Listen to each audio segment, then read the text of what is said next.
আপনি কি কখনো ভেবে দেখেছেন আমাদের শরীরের প্রতিটি অঙ্গ কিভাবে কাজ করে? শরীরের গঠন, কার্যপ্রক্রিয়া বোঝার বিজ্ঞানকে বলে অ্যানাটমি।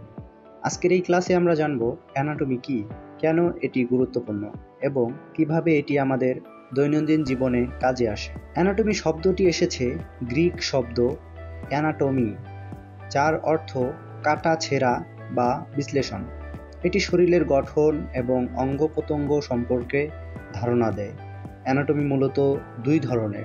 গ্রস অ্যানাটমি, এটি হচ্ছে যেখানে শরীরের বড় বড় অঙ্গগুলো দেখা যায়, যেমন হৃৎপিণ্ড, ফুসফুস, কিডনি। আর দুই নম্বরটি হচ্ছে মাইক্রোস্কোপিক অ্যানাটমি, যেখানে কোষ ও টিস্যুর গঠন মাইক্রোস্কোপের মাধ্যমে দেখা হয়। কেন অ্যানাটমি শেখা জরুরি? ডাক্তার ও মেডিকেল শিক্ষার্থীদের জন্য রোগ নির্ণয় এবং চিকিৎসার জন্য অ্যানাটমি জানা আবশ্যক। সাধারণ মানুষের জন্য শরীরের নানান সমস্যা সম্পর্কে সচেতন হতে সাহায্য করে। স্পোর্টস ও ফিটনেস ট্রেনারদের জন্য মাংসপেশি ও জয়েন্টের কার্যপ্রণালী বুঝতে সহায়ক। সার্জন ও ফিজিওথেরাপিস্টের জন্য অপারেশন ও পুনর্বাসনের জন্য প্রয়োজনীয়। অ্যানাটমি শিখতে আপনাকে জানতে হবে বিভিন্ন দিক নির্দেশনা এবং টার্মিনোলজি, যেমন সুপেরিয়র উপরের দিকে, ইনফেরিয়র নিচের দিকে, এন্টেরিয়র সামনের দিকে, পোস্টেরিয়র পেছন থেকে। এই ধারণাগুলো আমাদের শরীরের গঠন বুঝতে সাহায্য করে।